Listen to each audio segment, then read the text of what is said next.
Assalamualaikum warahmatullahi wabarakatuh. Saya Maisaroh, mahasiswi BK 2B. Di sini saya akan menjelaskan tentang seks bebas untuk memenuhi mata kuliah multimedia BK. Di sini saya akan menjelaskan pengertian dari seks bebas itu apa, faktor-faktor yang mempengaruhi dari seks bebas itu apa, bagaimana dampak dan bahaya dari seks bebas itu apa, terus gimana sih ciri-ciri orang yang ketergantungan seks bebas itu kayak gimana, terus bagaimana cara kita untuk mencegah biar kita tidak terjun ke dalam seks bebas itu sendiri, dan bagaimana pandangan Islam terhadap seks bebas itu sendiri. Mari simak penjelasannya ya. Yang pertama, pengertian dari seks bebas itu. Apa sih seks bebas itu? Seks bebas merupakan perilaku tidak terpuji yang melanggar nilai-nilai spiritual. Semua agama mengajarkan tentang adanya nilai dan norma dalam pergaulan. Tentunya agama tidak setuju dengan adanya seks bebas karena seks bebas tidak menjunjung nilai yang berlaku. Pengertian dari seks bebas lainnya ialah seks bebas merupakan perilaku yang didorong oleh hasrat seksual yang ditunjukkan dalam bentuk tingkah laku. Kedua, faktor-faktor yang mempengaruhi terjadinya seks bebas. Yang pertama itu karena kehidupan iman yang rapuh. Jika kita tidak mempunyai iman yang tinggi atau kekuatan iman yang lebih kepada Allah Subhanahu wa taala, kita bakalan melakukan hal-hal apa aja yang di luar nalar kita dan kita tidak memikirkan apa dampaknya. Maka dari itu kita harus memperkuat keimanan kita dengan mendekatkan diri kepada Allah Subhanahu wa taala. Yang kedua, kurangnya perhatian orang tua. Orang tua yang terlalu sibuk dengan pekerjaannya sehingga tidak bisa mengontrol pergaulan teman-temannya, itu bisa mengakibatkan anak menjadi melakukan seks bebas ini. Atau enggak, orang tua yang terlalu kasar dan anak merasa tidak ada perhatian dari orang tua karena dia diperlakukan kasar gitu, nggak mendapatkan cinta kasih dari orang tua. Itu bisa jadi anak tuh kayak kurang diperhatiin sama orang tuanya, itu bisa menjerumuskan anak terhadap seks bebas itu sendiri. Yang ketiga, pergaulan bebas. Pergaulan bebas itu disebabkan oleh teman. Makanya itu kita harus pintar-pintar memilih teman. Teman yang baik akan membawa kita ke hal-hal yang positif. Itu juga teman yang buruk membawa kita ke hal-hal yang negatif seperti pergaulan bebas ini, yaitu salah satu pergaulan bebasnya itu adalah seks bebas ini. Terus yang keempat, pelampiasan diri. Karena kita mempunyai hasrat yang tinggi, terus kita nggak ada yang mengontrolnya atau nggak ada orang yang mengedukasi kita, maka kita tuh nggak tahu ini mau ngelampiasinnya kayak gimana gitu loh. Jadi ya udah, kita ngelampiasin ke orang-orang yang emang kita sayangi, entah itu saudara kita sendiri, entah itu ayah kita sendiri, atau entah itu siapapun itu, ya kan? Terus yang kelima, rendahnya pengetahuan tentang seks bebas. Kita sebagai manusia yang udah mau dewasa ini, kita harus sering-sering mencari tentang seks bebas itu apa sih dampaknya kayak gimana, bahayanya itu kayak gimana sih. Terus penting loh untuk kita mengetahui sex education sedini mungkin bagi para orang tua ya, mengajarkan sex education ke anak-anaknya. Sekarang kita masuk pembahasan dampak dan bahaya dari seks bebas itu. Yang pertama, beberapa penyakit yang siap mendatangi. Kita kalau melakukan sesuatu itu harus siap dengan konsekuensinya. Sama kayak kita melakukan seks bebas, kita harus siap untuk mendapatkan penyakit yang akan kita derita ini gitu loh. Seperti penyakit hepatitis B, terus penyakit herpes, dan yang lebih parah lagi penyakit AIDS. Yang penyakit AIDS ini belum ditemukan obatnya gitu. Serem banget gak sih kita punya penyakit yang belum punya obatnya kan. Nah, terus yang kedua, hamil di luar pernikahan. Nah, seandainya kita melakukan seks bebas, terus si wanitanya ini sedang mengalami masa subur, itu bisa terjadi pembuahan secara cepat, pun seks bebas itu baru dilakukan sekali. Jadi mendingan nggak usah gitu kan, apalagi kalau masih anak sekolah kan gimana sih perempuannya gitu kan, sekolah atau hamil gitu.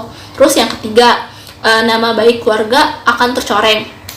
Itu akan masuk ke ranah keluarga juga. Jadi kan kita sebagai anak kayak diharapkan sama orang tua untuk menjadi pribadi yang lebih baik ya kan, menjadi orang yang orang besar gitu kan, orang yang punya perilaku positif gitu. Tapi itu semua hancur ketika si anak ini tuh hamil di luar nikah gitu kan. Mungkin orang tuanya belum bisa menerima atau orang tuanya malu ya kan, pastinya ya kan. Terus apalagi ketika si masalah anak ini sampai ke tetangga-tetangga, itu bikin malu keluarga ya kan. Yang keempat, aborsi dan bunuh diri. Nah, kalau misalnya udah terjadi hamil di luar nikah, pasti si wanita ini tuh bingung gimana caranya biar anak ini, biar hamil di luar nikah ini nggak ketahuan gitu loh.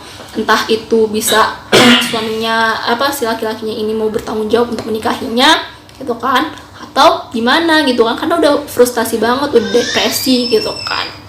Nah, kalau misalnya si laki-lakinya ini nggak mau bertanggung jawab, pastinya langkah yang paling cepat dan salah sebenarnya itu tuh melakukan aborsi.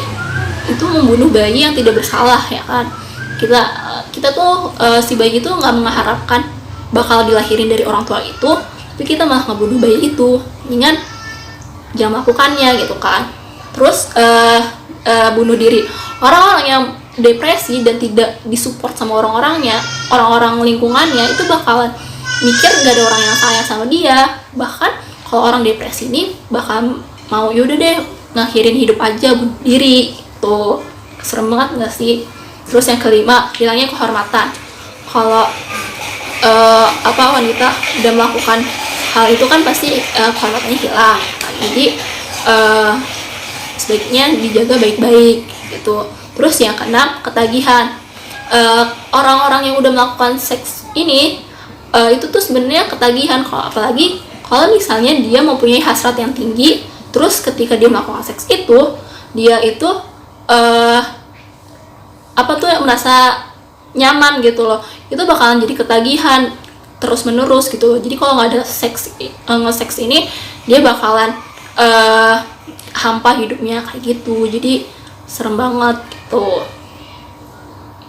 Alasan selanjutnya yaitu ciri-ciri orang yang kecanduan seks. Yang pertama, merasakan bahwa perilaku seksnya itu tidak dapat terkendalikan. Jadi dia mempunyai hasrat yang tinggi, tapi nggak tahu gitu loh gimana cara mengontrolnya itu gitu. Terus juga nggak ada yang mau mengedukasi nya dia gitu. Yang kedua, merasa tak sanggup menghentikan perilaku itu meski dia tuh sadar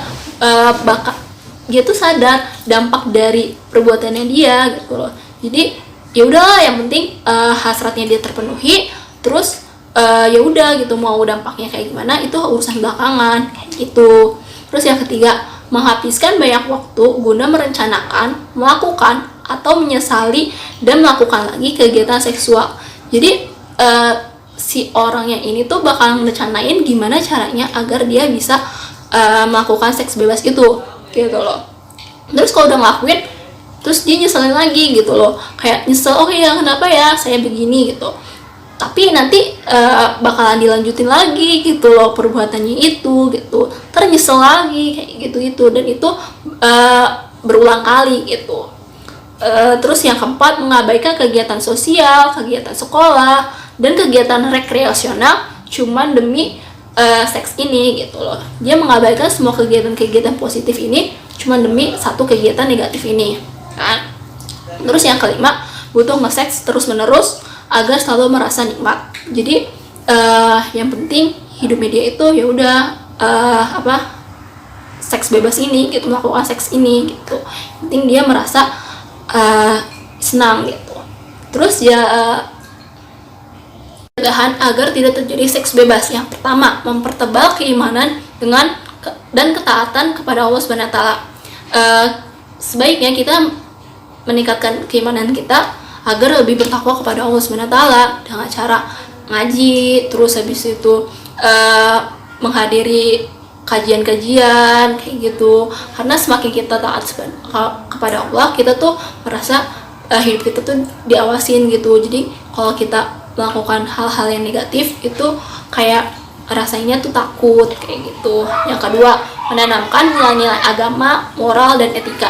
Kita harus tahu nilai-nilai agama itu apa aja yang boleh dilakuin oleh agama kita dan apa aja yang dilarang oleh agama kita. Terus moral dan etika yang berlaku di masyarakat itu kayak gimana, di lingkungan rumah kita kayak gimana. Nah, jangan sampai kita menyimpang dari 3 nilai itu. Terus yang ketiga, pendidikan sex education atau pendidikan seks. Nah, sex education ini tuh penting banget gitu loh bagi kita semua gitu loh. Tapi masyarakat di Indonesia itu belum tahu pentingnya sex education itu apa gitu loh. Kita sebaiknya yang sudah mengalami masa dewasa ini, kita nantinya untuk mengajarkan anak-anak kita itu sedini mungkin tentang sex education itu apa. Karena sex education itu bukan masalah yang gimana-gimana gitu, bukan masalah yang jorok atau masalah yang apa. Sebenarnya sex education itu hal yang penting diterapkan oleh orang tua kepada anaknya gitu. Terus yang kelima, penyuluhan tentang seks bebas. Jadi kalau misalnya ada acara seminar, ada acara volunteer gitu kan, untuk membantu korban seks bebas ini terlepas dari seks bebas, atau ada talk show tentang seks bebas, itu kita harus turun tangan sendiri, harus melihat itu gitu. Siapa tahu itu bermanfaat bagi kita, siapa tahu kita mempunyai pengalaman, jadinya kita terhindar dari seks bebas ini.